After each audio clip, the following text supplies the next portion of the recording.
जिल्ह्यातील शेतकऱ्यांच्या शेतपिकाचे मोठ्या प्रमाणावर नुकसान झाले आहे। पावसामुळे शेतकरी चिखलात लोळून आपला आक्रोश व्यक्त करत असताना सरकार मात्र त्याकडे डोळेझाक करत असल्याची टीका करण्यात आली आहे। मुख्यमंत्री 13 सप्टेंबर रोजी यवतमाळला भेट देऊन शेतकऱ्यांना दिलासा देणाऱ्या घोषणा करून गेले। आधीच 12 सप्टेंबर रोजी जारी करण्यात आलेल्या शासन निर्णयामध्ये यवतमाळ आणि वाशिम जिल्ह्याला डावलण्यात आल्याचा आरोप आहे। हे सरकार शेतकऱ्यांच्या वेदनाबाबत असंवेदनशील असल्याचे सांगत पालकमंत्री आणि संबंधित मंत्र्यांना जाब विचारण्यात येणार असून दोन्ही जिल्ह्यात तीव्र मोर्चा काढण्याचा इशारा खासदार देशमुख यांनी दिला आहे। सरकार एक तर बैर झालेला आहे, आंधळ झालेला आहे। या सरकारला शेतकऱ्याच्या संवेदना या ठिकाणी दिसून येऊन राहिलेला नाही की एवढा आक्रोश असताना सुद्धा या सरकारनं एक दमडी एक पैसा सुद्धा आमच्या यवतमाळच्या जिल्ह्यातील शेतकऱ्यांना दिले नाही।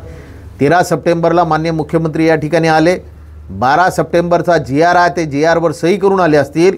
त्यांनी यवतमाळ जिल्ह्यामध्ये त्या ठिकाणी बचत गटाच्या बाया आणि बाकीचे सर्व लेडीज त्या ठिकाणी आणल्या आणि त्या ठिकाणी मेळावा दाखवला। आदिवासी समाजाच्या योजनेचा पाडा त्या ठिकाणी वाचला। परंतु ज्या शेतकऱ्याच्या अतिशय मोठ्या प्रमाणावर या ठिकाणी यवतमाळ जिल्ह्यामध्ये पूर्ण महाराष्ट्रामध्ये सर्वात जास्त नुकसान आमच्या शेतकरी बांधवाचं कुठं झालं असेल तर यवतमाळ जिल्ह्यातील शेतकऱ्यांचं झालेलं आहे।